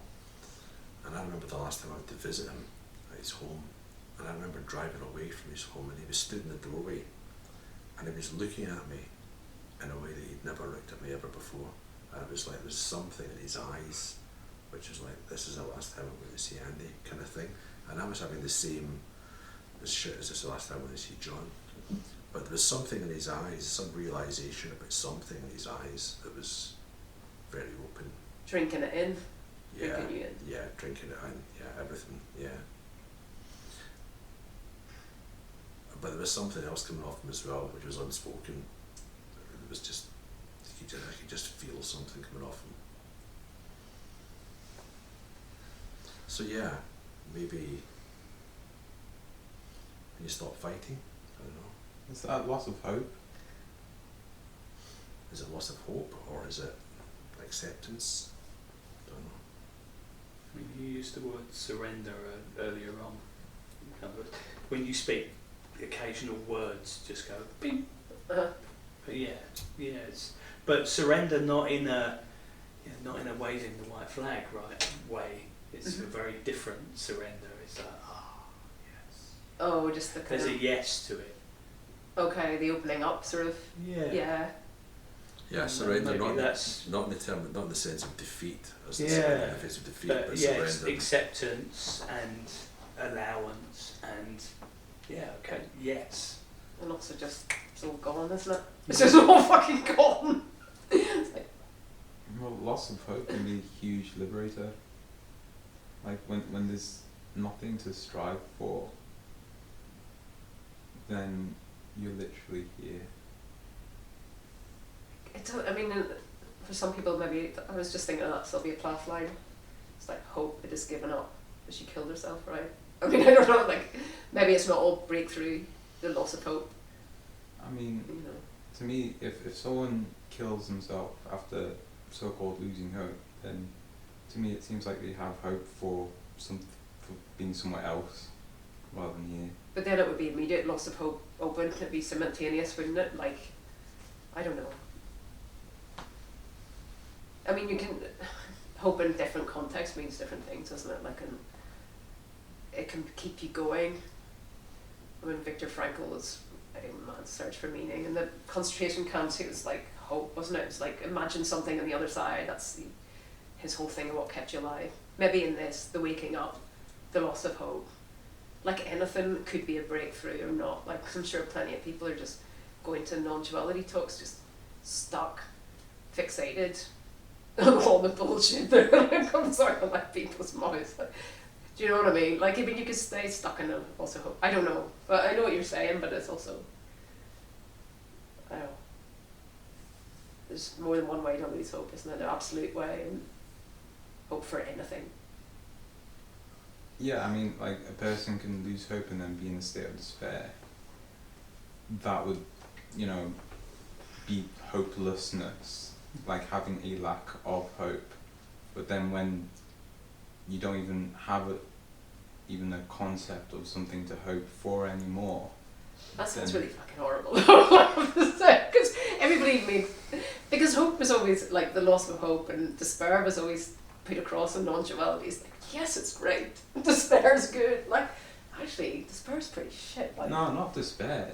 yeah. Despair is like still having hope of a better something, a better past or future or something. It's just even loss of despair, like, because you have nothing that you're wanting to hope for anymore. Yeah. Okay. Okay. It's a kind of.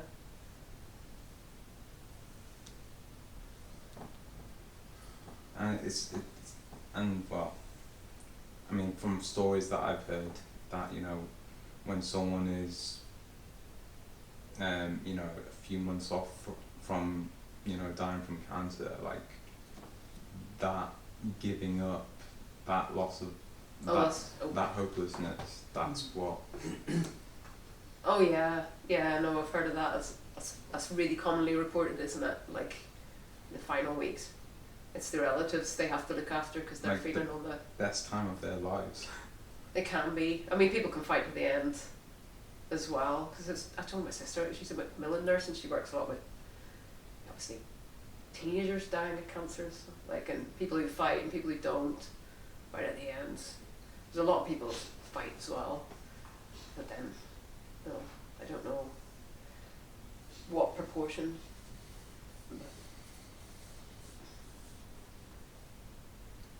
But yeah, it's really beautiful when that happens. It sounds like it, and it sounds like the nurses who work with them sense it. They can almost. There's that whole thing that they seem to know when someone's going to die. Some of them seem very intuitive. I guess that's why they're attracted to. I mean, they don't necessarily have to die, but Yeah. like, Yeah, that's Yeah. what I was thinking. I mean, it doesn't always go there as well, right? Oh yeah. No, I it's read a really- paper recently called The Therapeutic Value of Hopelessness, and it wasn't about people dying. Okay, It was just right. about actually being able and willing, or even forced to go there. You know, it can be the breakdown is the breakthrough, right? Well, I think Alan did loads of studies on cancers and people's survival, like how changed they were, more living in the moment, more appreciation of nature. Like a lot of people are transformed just by, like you say, going through something traumatic, letting go of all the trivial, all these things that seem so important, seeming trivial. So yeah, and there like a lot of regret. Wish I'd seen it earlier. Like I suppose. So yeah, I guess that is the thing. So I mean, it seems to me a lot of religion is based on hope, Hope rather than actual experiential. hope of heaven Yeah, Yeah. or hope. You know, after death. mostly it's a I've got my ticket in my pocket and hopefully I'm gonna get paid out. You know, it's Yeah. yeah. I've kind of I don't know. Since waking up, I've kind of looked at hope and thought, yeah, it's a sucker's game, man. Hope's kind of holding on to an idea that some part of you knows. Yeah, I don't know that actually. You can only have hope with doubt. Mm. Yeah, that's it. That's the thing. Yeah.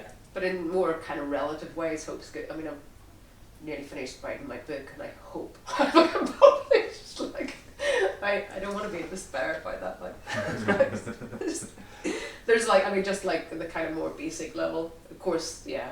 Like, I mean, that's part of the game of life, really. yeah. You know, you invest yourself into something, and then you see whether it pays off or not. You know. Yeah. That's it. It's the human that plays that game, right? The human is in the casino all day Yeah. long, every day. Yeah, that's one half of the experience. Yeah, it's really.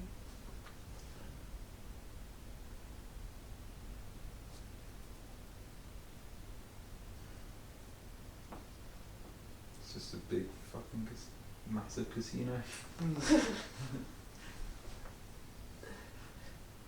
But when your numbers up, your numbers up.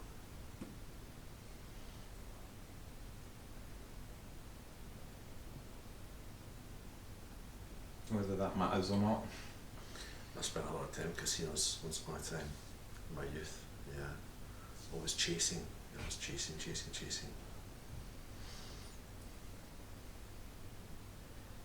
Or I was anyway.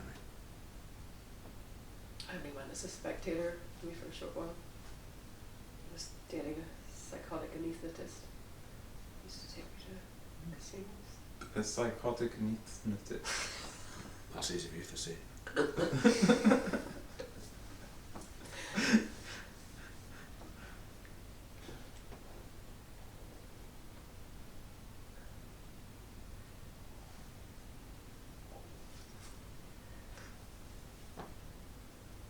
So what got you out of the casinos then? AA. Oh right, okay. Okay.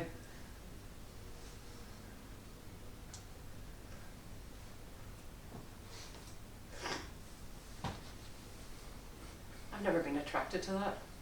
Gambling's never. That's thrill seeking. Yeah, I know, but specifically that, I know, like, it'd be similar kind of playing with life, like it's taking risks, I suppose. Similar kind of adrenaline high, I guess. It's also connected to early childhood, I think, for me. Beliefs around money, mummy, dear old mummy.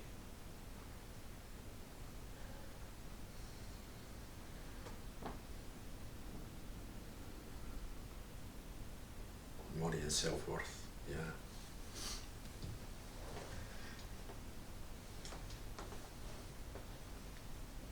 Now, I don't care all of you. Happy with my poverty. You're happy in your poverty.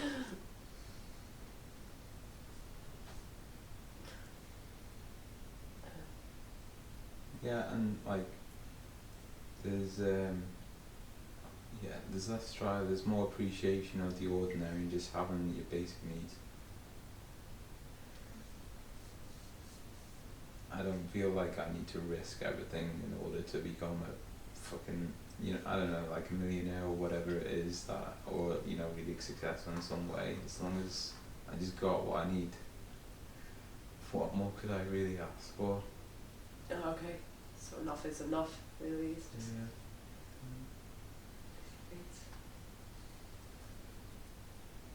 yeah, it's quite nice. I suppose experiences were like money for me, I suppose. Same difference, isn't it? Just consuming.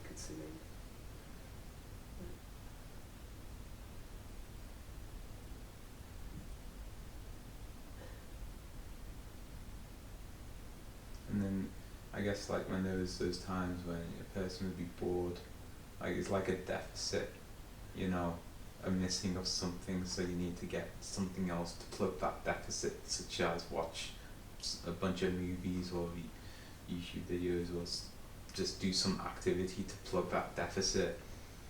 It's painful. It used to be really painful. Yeah.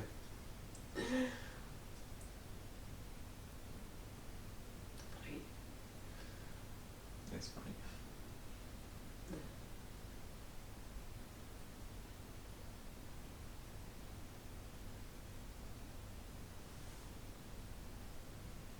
I think that's a big part of the conventional rat race.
Oh, 5 minutes left.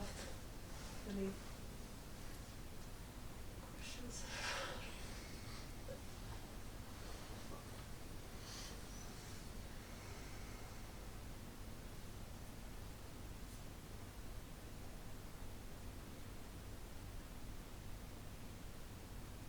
I'm not sure if that's a question, but that's where there are those conversations people have about consciousness in context of AI, right?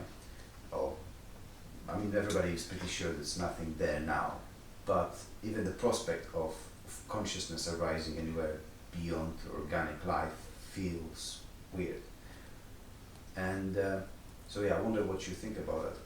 And with one thing in mind, because I had this one thought that kind of broke the whole idea for me a little bit. When the question whether the AI could be conscious is kind of coming from this space, this dual space, this normal life when we think of other things.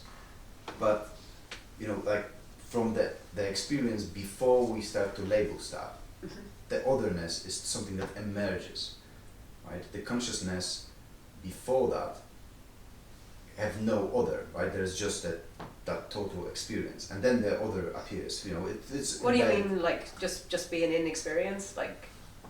So I presume that at some point when the human is born, there is a consciousness, so the experience of anything, which is still unlabeled, and then it's comes to the like, okay, that's me, that's my mom, first without relabeling that, just like as an understanding, intuitive understanding of otherness, because it becomes deeply engraved, and we kind of, you know, feel the boundaries between our bodies and so on.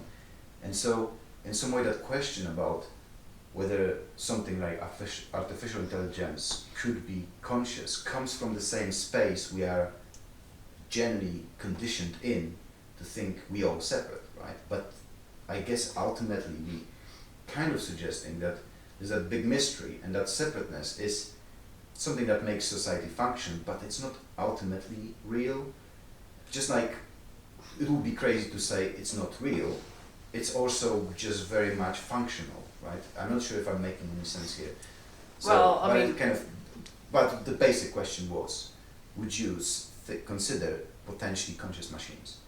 I mean, I just know at the minute it's probably unlikely, and even panpsychism, they don't consider aggregates or like manufactured goods as conscious. Like, so if you're adding more to a machine, more artifacts, like increasing the size, it's not going to make any difference to it being conscious.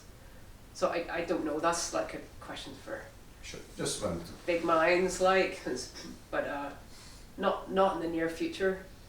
I know some people would say different, but I don't think we're on the. I guess the question would be if the hardware for whatever machine it was, if that particular hardware, call it maybe its brain, has the same amount of complexity as a human brain, then that could be arguably a conscious machine. And it's only conscious as long as it's powered up. If it's not powered up, I mean, you go to bed, you're still conscious, you still have awareness, don't you? You're asleep, you're still functioning. Well, when I'm dead, I'll be powered down. Yeah. I don't know. It's a simulation, isn't it? I don't know. Mimics. I mean, as far as it is now, isn't it? Doesn't it just mimic? It can't actually have an inner life, as we know. I mean, who knows? I'm not.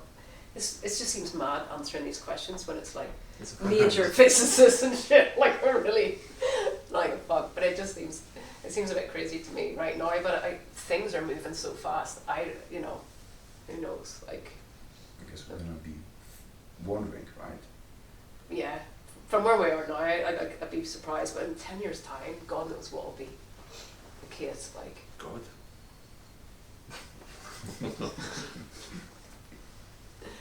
You're putting your shoes on. No, I'm putting my shoes on.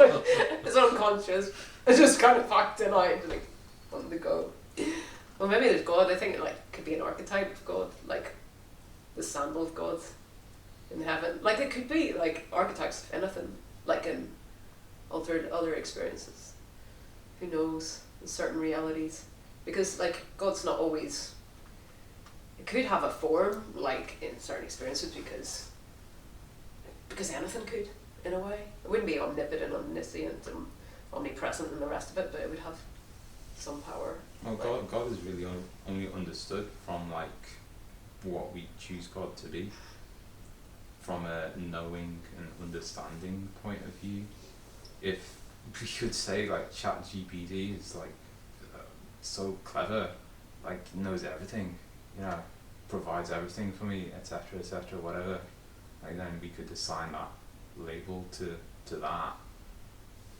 But you know, like you already have the internet and all that stuff, you know, it's just, I guess to me it's just general progression, and you know, we're going to go into a world that we currently don't conceive. The God thing is interesting for me because I was brought up as Catholic, you know, with the priests and all that nonsense. So I quite quickly became like, this is bullshit. Yeah, I just cannot stand the idea of the God you try to sell to me. So it's very interesting because my son is 17 now, and like within the last year, he's born again Christian. And I'm like, hey man, that's weird. But because I don't want to alienate him, I'm not saying that. I'm just really listening to him.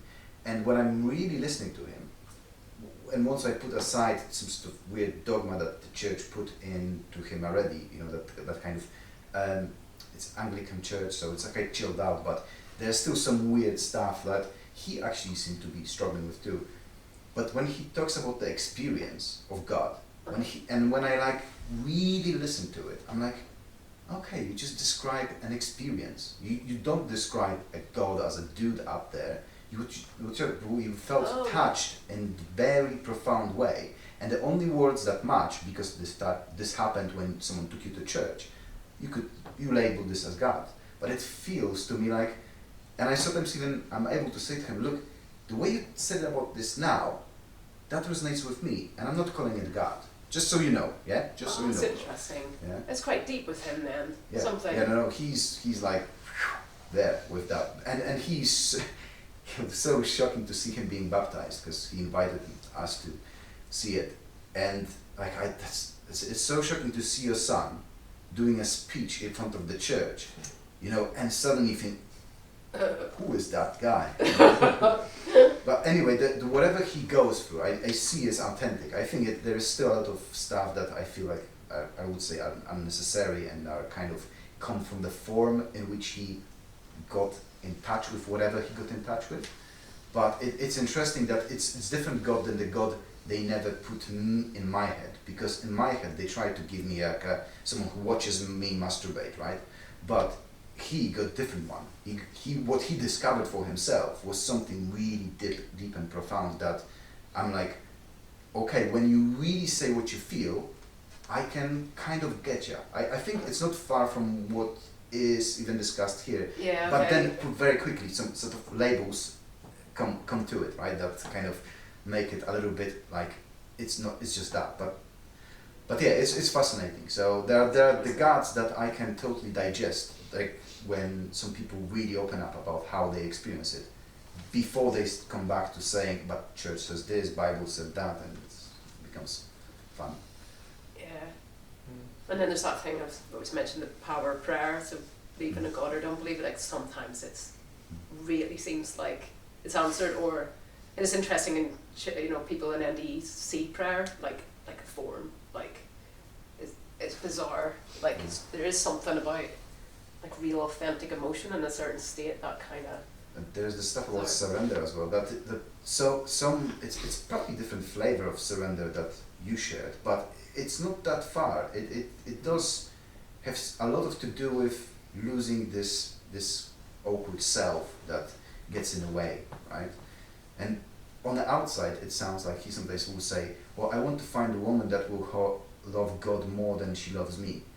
No, you don't. And I'm like, bro, okay, right, bro. But I'm like, I can see where you're coming from. You're talking about this beyond personal stuff. That's what you're aiming, really. It's just, it sounds like a nonsense, but you know, I get the sense. there is a grain of like deep understanding that, yeah, if she just loves the me, which will change, you know, there is a way to understand it as very mature way of seeing relationships, although I'm not sure if that's with him exactly. But love is more mysterious than that. Like even personal love is more mysterious than that too, isn't it? Like if it's anyway deep, like what is it you love? Like it's. But I mean, that sounds to me like I've always said that I'd like that my relationship with love itself comes before my relationship with you, my partner of 30 odd years or whatever. That's the primary relationship, and that's exactly what he's referring to there. Interesting, right? Yeah. Who knows? Maybe with all of this crazy stuff and misunderstandings, right? Yeah. We really share much more than it seems once you get to the bottom of the experience, and then it gets flavored, right, through the cultures. Because when you were talking, I was thinking, I wanted to ask you, do you have any idea of where it come from or where he got it? But I got to the point where it's innate, right? Yeah. It's innate, and then we get some labels and that. But the essence is the same. I've heard interesting. There's this. Why does everyone want to talk now? It's like, fuck's sake. Sorry, go on. No, there's an interesting guy called Yasha Bach. I think he's Australian or German, but he's working for Intel, cognitive scientist. I think that's how he calls himself. Lots of lectures, very kind of hard to understand because he speaks very, very fast. But he talks and he gives a interesting explanation of how this archetype of God could come around and how it's a bit of a existing meme, like Richard Dawkins talks about memes. But the way he frames it, it's quite interesting because it talks it more. He turns it into something more alive, which I'm actually saying that as separate to what my son describes. It feels like what he describes is what we talked about, but the description from this guy seemed to suggest that you could nearly create a shared little imaginary friend that is, I don't want to tarnish the idea he shared. So anyway, I will leave it here. If you like those kind of ideas, Yasha Bach is a cool guy. Can continue in the pub if you want. Better get everything. Yeah, cheers. And thanks for coming, everybody.